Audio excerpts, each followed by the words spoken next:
Deuxième sujet ce matin dans les Échos d'Outre-Atlantique et nous parlons de l'Algérie avec un référendum constitutionnel qui avait lieu ce dimanche, qui a été boudé. Le oui l'a certes emporté avec près de 67% des voix, mais seuls 24% à peine des électeurs se sont prononcés.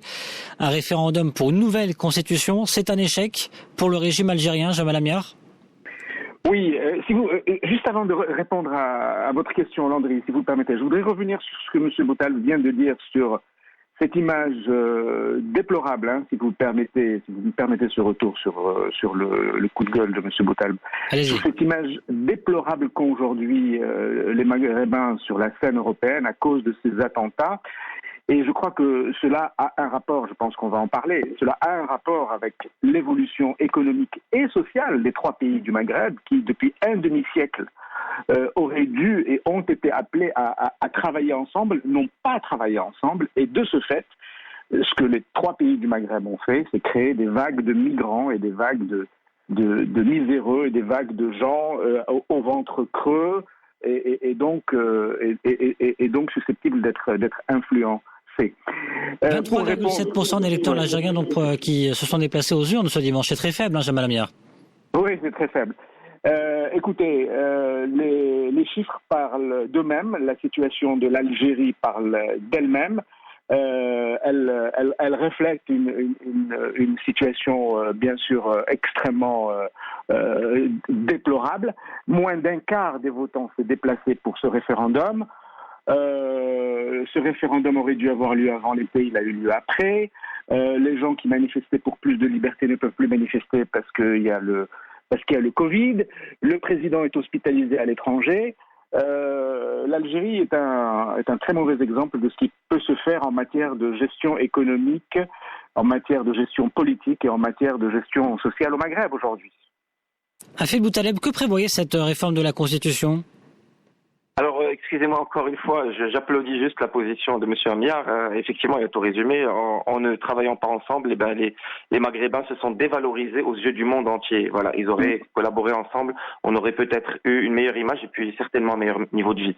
Et pour revenir à cette constitution, effectivement, alors qu'est-ce qu'elle prévoyait? Déjà, une limitation irréfragable des mandats, c'est-à-dire qu'on ne peut plus revenir sur la limitation de mandat. Pourquoi? Parce que la constitution précédente, jusqu'en 2009, prévoyait une limitation de mandat à 2 mandats et elle a été donc supprimée par l'Assemblée populaire nationale, qui est la chambre basse du Parlement algérien, l'APN. En 2009 pour pouvoir permettre à Bouteflika de se représenter pour un 3e mandat, puis se représenter pour un 4e, et il n'a pas pu se représenter pour un 5e puisque le peuple a dit stop. Donc voilà, c'était cette limitation-là.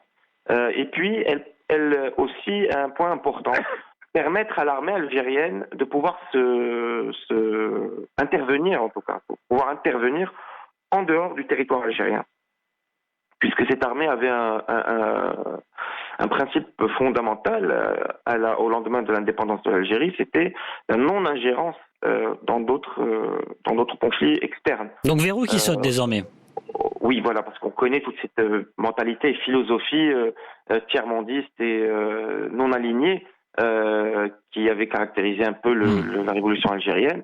Et qui fait qu'ils refusaient de rentrer dans ces jeux d'alliances internationaux, etc. Aujourd'hui, donc, ils rejettent un peu ce postulat et ils peuvent intervenir hors de leur territoire. Alors, je ne comprends pas pourquoi, effectivement, faire tout un changement de constitution pour ça, puisque, ça leur permettra concrètement de pouvoir participer à des missions de maintien de la paix des Nations Unies, et peut-être ça leur permettra, d'une certaine manière, de maintenir à niveau les troupes, puisque l'armée algérienne n'a pas réellement de passé d'intervention internationale, comme est le cas pour l'armée du Maroc, qui a pu, dès 1960, en intervenant à Katanga, et puis dans plusieurs autres cadres d'opération, se donner une réputation de maintien de paix à l'international, bien sûr sous l'égide des Nations Unies. Jamal Amiar, scrutin alors que le président algérien est donc hospitalisé en Allemagne pour contamination au Covid-19.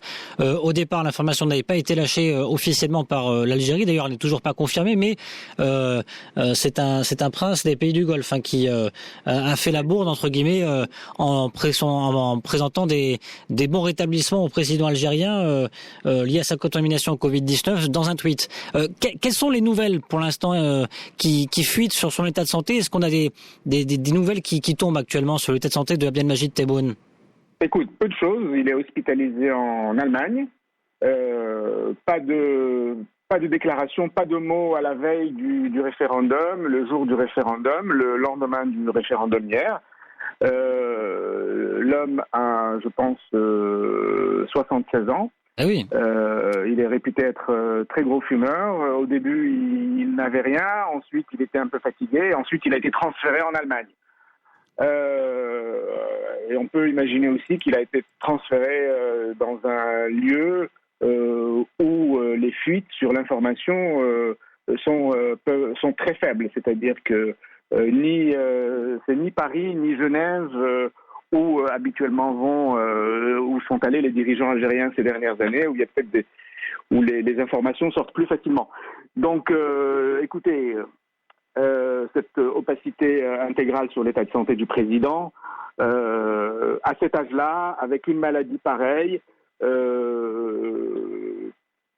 on verra, mais c'est toujours, ça fait partie de l'équation de la crise algérienne. Ouais.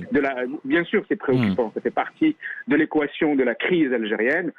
Imaginez l'Algérie avec aujourd'hui, avec le taux de participation de moins de 25%, avec des revenus du pétrole et du gaz de 25 milliards de dollars au lieu du double ou du triple encore habituel, qui vient de sortir.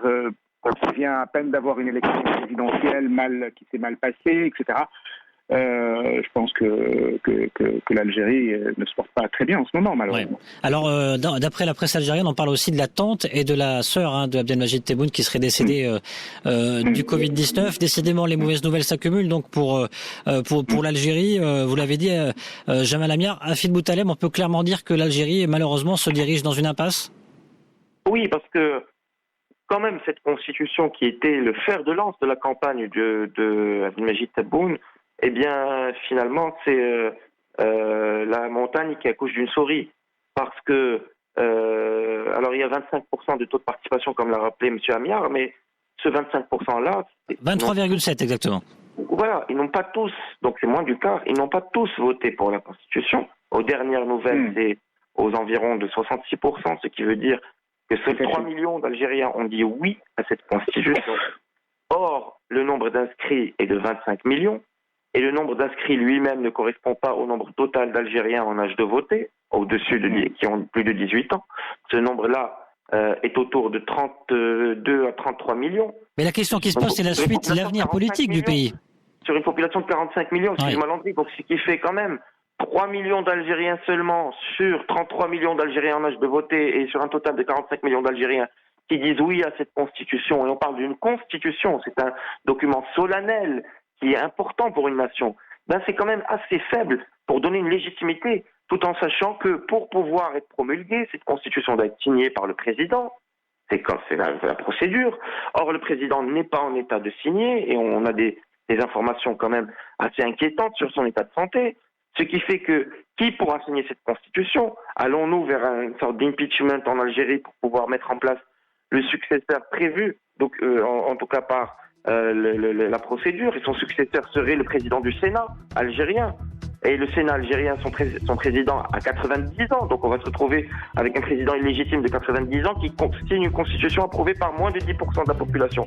Ce n'est pas ça la solution à la crise algérienne, et ce n'est pas ça ce qu'espéraient les millions de marcheurs algériens tous les vendredis pendant un an l'année dernière pendant les Hirak. Ils espéraient quand même quelque chose de plus reluisant, qui leur ressemble plus. Ça ne le ressemble pas quand même. Jamal Amiar, du coup, un Irak 2 pourrait se profiler? Écoutez, c'est possible, honnêtement. Je pense que M. Boutaleb sera d'accord avec moi. Il consacre beaucoup de temps aux études sur le Maghreb. Mais j'ai aussi eu l'occasion, au cours de ma vie professionnelle, de consacrer beaucoup de temps au dossier du Maghreb. Cette absence de coopération, ces conflits permanents, ce manque d'esprit de partenariat depuis des décennies est affligeant, il nous porte tort. Il faut vraiment espérer que l'Algérie évolue dans une direction plus positive. Il faut espérer que en Tunisie également la situation sociale se stabilise. Il faut aussi espérer que en Libye les choses n'aillent pas de mal en pis. Nous avons raté beaucoup de rendez-vous. Nous sommes aujourd'hui dans une situation où il y a une crise sanitaire, où il y a une crise des relations internationales, où les frontières entre la Méditerranée du Sud et du Nord sont beaucoup moins ouvertes, où les flux humains, les flux économiques sont moins importants. Nous sommes dans une situation où il faut imaginer de nouvelles solutions positives et de manière beaucoup plus dynamique et beaucoup plus volontariste. Il ne faut pas attendre que ça se passe, il faut provoquer les choses. Si la rue algérienne peut aider, bonne chance et merci. Vos décodeurs ce mardi 3 novembre, c'était donc Jamal Amiar, ancien journaliste aux États-Unis, formateur en communication, fondateur de Positive Talk, Hafid Boutaleb, cofondateur de l'ICEM, Initiative pour la communauté économique du Maghreb. Merci beaucoup messieurs, à très bientôt. Merci Landry. Merci à vous, bonne journée. Vous restez avec nous dans quelques instants, les experts atlantiques avec Badr Saoudi, c'est à 10h10, 10h le point info, en langue arabe avec Mourad Baba.